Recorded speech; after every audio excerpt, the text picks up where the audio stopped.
Senhor Jesus, irmãos e irmãs, espero que todos vocês estejam bem. E nesse período de um dia chamado hoje, nós vamos estar entrando na abertura da primeira lição, cujo título é Tempos de Conquista. Essa revista é a revista da juventude, da mocidade, na qual nós estamos enfrentando esse momento difícil de pandemia. Portanto, essas aulas elas são gravadas, não é? E aqui nós vamos estar falando juntamente com os irmãos hoje, dividindo sobre uma lição importante que consta o título como Livro de Josué. Tempo de conquistas, cuja a leitura bíblica está inserida em Josué, capítulo de número 1, dos versículos 1 a 6. E nós vamos estar lendo nessa hora. E sucedeu depois da morte de Moisés, servo do Senhor, que o Senhor falou a Josué, filho de Nun, servo de Moisés, dizendo: Moisés, meu servo é morto. Levanta-te, pois, agora, passa este Jordão, tu e todo esse povo, a terra que eu dou aos filhos de Israel.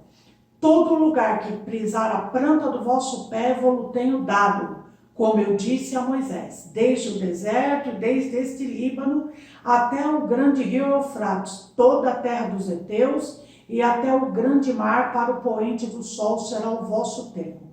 Ninguém se susterá diante de ti, todos os dias da tua vida. Como fui com Moisés, assim serei contigo. Não te deixarei, nem te desampararei. Esforça-te e tem bom ânimo, porque tu farás a este povo herdar a terra que jurei a seus pais lhe daria. Moisés libertou os israelitas da escravidão, irmãos. E após a travessia do Mar Vermelho, guiou-os pelo deserto rumo à terra prometida. Caminharam por cerca de 40 anos, quando toda aquela geração adulta de ex-escravos morreu. Entretanto, diferentemente de outros povos, os hebreus não sucumbiram, pois Deus queria preservá-los para si, pois havia prometido que deles descenderia o Salvador do mundo. Então o Senhor levantou uma segunda geração, a qual foi adestrada no deserto.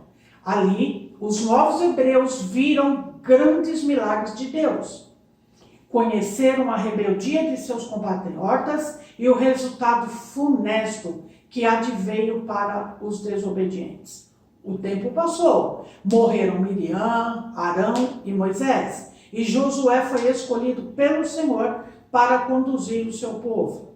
Logo depois, ele enviou 2 espias à milenária cidade de Jericó, com o objetivo de estabelecer estratégias para a sua primeira guerra como líder dos hebreus, depois de haverem atravessado o Rio Jordão. Nesta série de lições, conheceremos as vitórias e conquistas do líder Josué e de todo o povo de Deus rumo a Canaã.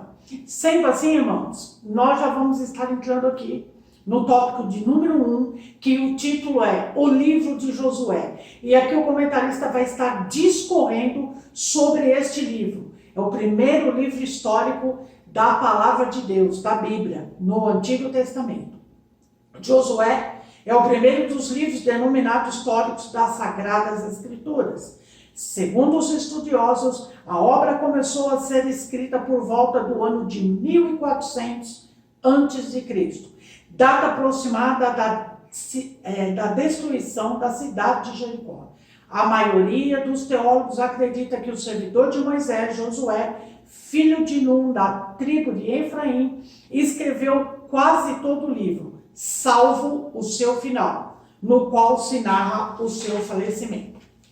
E aqui nós vamos entrar, irmãos, dizendo o seguinte: o livro de Josué continua narrando a história dos hebreus após a peregrinação de 40 anos descrita no livro de Números.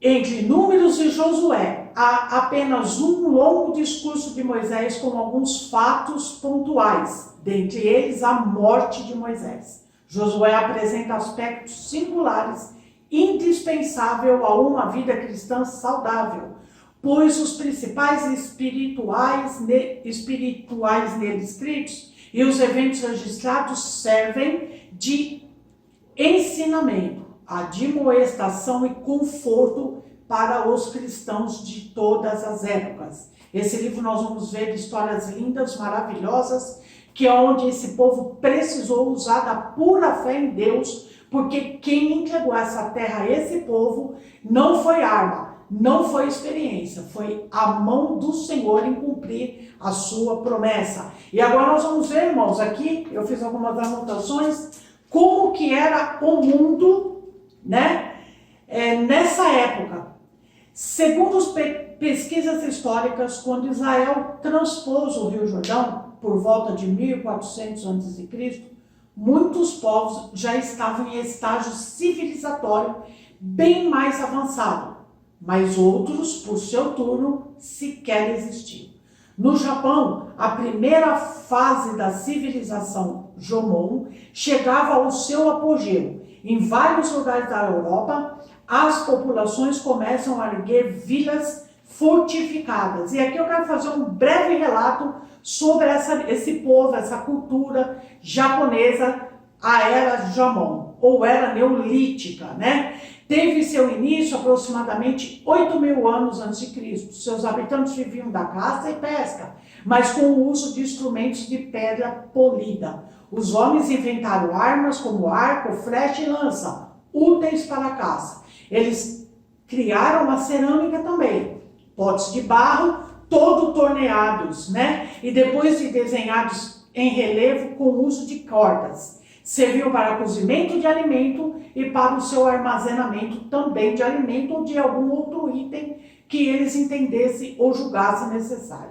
O nome Jomon vem daí, quer dizer marcas de corda. No período Jomon havia tribos, viviam em casas feitas de galhos de árvores coberta com palha que ficaram em valas cavadas na terra. Para alimentação, eles costumavam partir os ossos dos grandes animais para extrair o tutano. O javali era caçado para conseguir a gordura, produto imprescindível para a fabricação do óleo.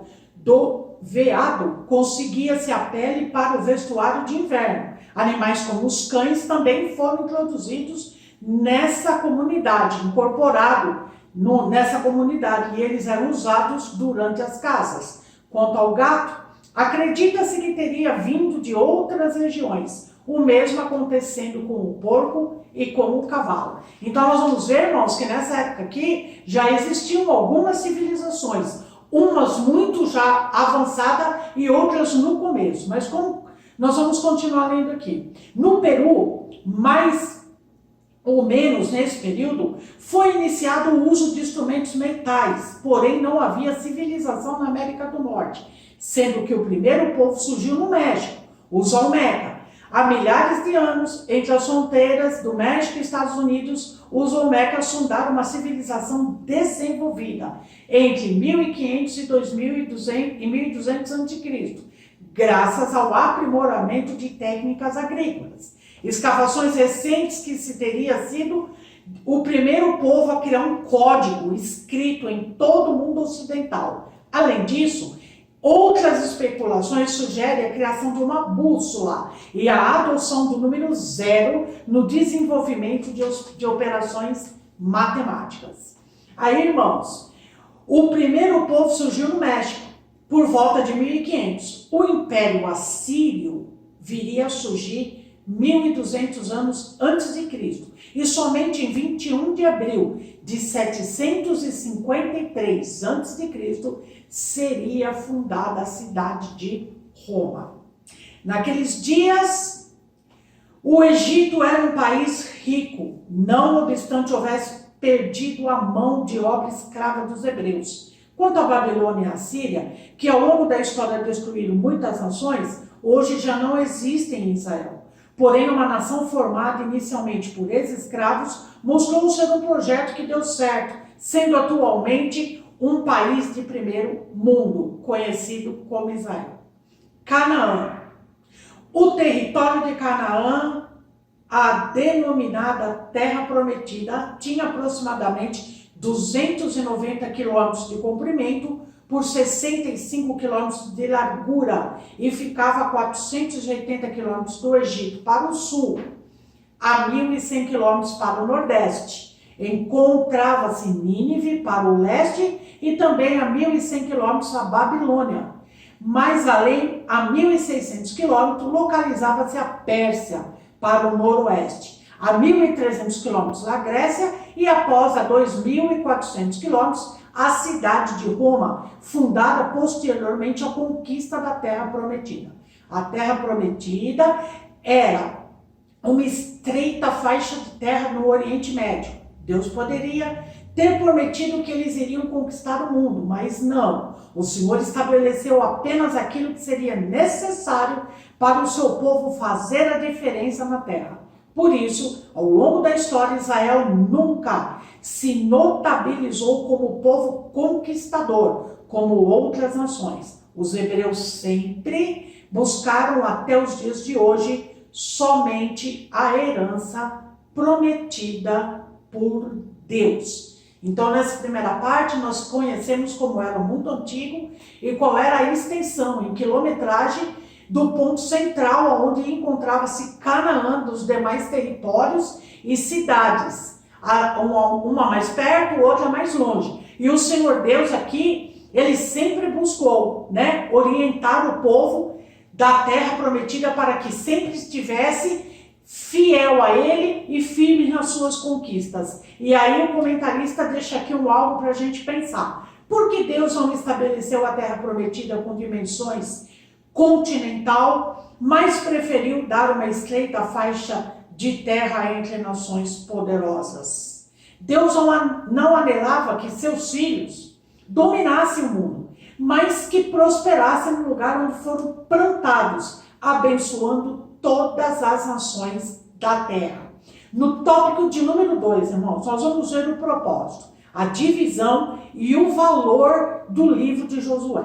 O livro de Josué é um marco na história dos hebreus. Agora, o povo parecia estar cheio de fé e mais unido.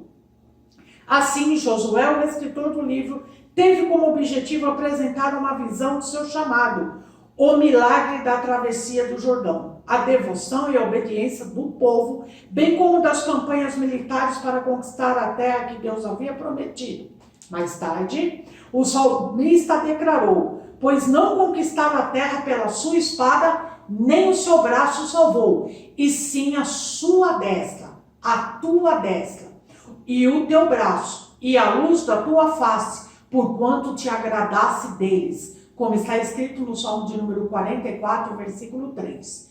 O livro também tem o propósito de mostrar toda a caminhada ministerial de Josué, irmãos, bem como apresenta detalhe das muitas batalhas e das condições nas quais a terra não apenas foi conquistada, mas também dividida em áreas tribais. Por fim, Josué os despediu-se dos hebreus, conclamando-os a que servissem fielmente ao Senhor. Agora, a Bíblia de Estudo Pentecostal, ela vai nos mostrar uma divisão do livro de Josué muito bem formulada, irmãos. E eu quero ser breve aqui no meu comentário. O livro possui uma clara divisão interna, bastante útil para entendermos os estádios da saga dos hebreus no rumo a Canaã. Primeiro, preparação para a conquista. É o capítulo 1 ao capítulo 5. Segundo, conquista efetiva. Vai do capítulo 6 até o capítulo de número 8. Terceiro, a divisão da terra, que vai falar do capítulo 13 ao 22 ao 34. E por fim, a mensagem final do livro de Josué, que vai do capítulo 23 ao 24, que vai falar sobre o chamado de Josué também, incluso no capítulo de número 1 ao número 9, e o seu falecimento, que vai estar incluso no capítulo 24, dos versículos 29 ao 33, como nós já relatamos anteriormente na lição de número 13. Tais episódios funcionam como introdução e conclusão dessa extraordinária obra literária, a qual, por sua importância, transpôs os milênios e continua ensinando gerações de servos de Deus. Esse livro tem um imenso valor, irmão, assim como todos os livros da Bíblia. O livro de Josué, ele tem um extraordinário valor histórico, por narrar como o povo de Deus atravessou milagrosamente o Rio Jordão no período das cheias, a queda de Jericó, bem como a conquista e a divisão da terra prometida. Ao contar essa história, Josué não omitiu nenhum dos seus erros, para demonstrar que, embora tenham feito algumas escolhas equivocadas, Deus nunca perde o controle da história. O Deus de Abraão, de Isaac e Jacó, o qual, cheio de bondade e misericórdia, cumpre integralmente a sua promessa. Agora nós vamos entrar no último tópico, o tópico do número 3, que vai falar sobre antecedentes históricos, irmãos. O deserto chegou ao fim. Agora entra aqui uma mudança radical nessa história. Vejam que maravilha que Deus dá aí agora um grande salto, um salto evolutivo, e que agora a geração era outra e a situação também havia mudado. A liderança de Josué deu início, a um novo tempo onde não haveria mais nuvem e coluna de fogo. Nem o maná cotidiano, nem água saindo da rocha. Eles agora não morariam em frágeis tendas, mas em casas bem construídas. Comeriam dos frutos que a terra produzisse e beberiam a água dos rios e mananciais. Os milagres experimentados durante a caminhada pelo deserto se tornariam mais esporádicos, porém Deus estava dando-lhes uma terra que manava leite e mel. A situação agora muda por completo, irmão. Mas os milagres não deixaram de acontecer. Não teria como esse povo avançar e tomar domínio sobre essa terra se a mão do Senhor não estivesse sobre eles. Com os hebreus conseguiram chegar até Canaã, somente a mão de Deus operando poderosamente em favor deles. As últimas palavras de Moisés é o nosso segundo tópico do capítulo da parte 3.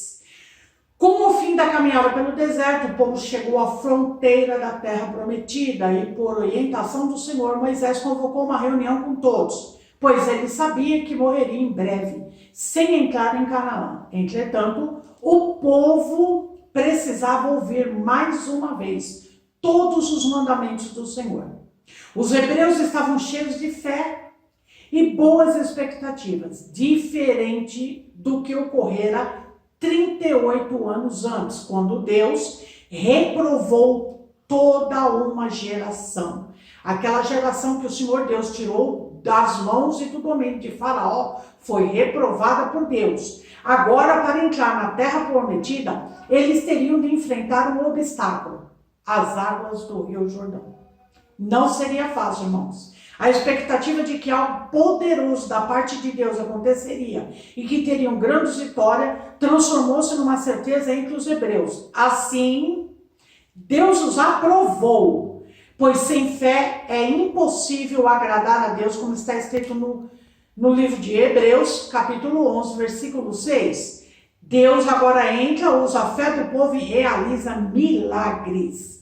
Esta verdade acerca da fé genuína é atemporal. Ela tem que estar no nosso meio em tempo e fora de tempo, irmãos. Veja isso. Ela é uma fé atemporal. Nos dias de Jesus, os que iam até ele com fé, como aconteceu com a mulher do fluxo de sangue, o cego de Jericó, a mulher cananeia, dentre outros, experimentaram e receberam a cura. Então, em todo tempo nós temos que continuar crendo que Deus é conosco e aquilo que Ele nos promete, Ele nos cumpre. Nós estamos chegando aqui agora no final, né? E aqui o nosso comentarista deixa novamente um pensamento. Por qual razão a lei foi transmitida novamente ao povo antes da entrada na terra prometida, se eles já conheciam?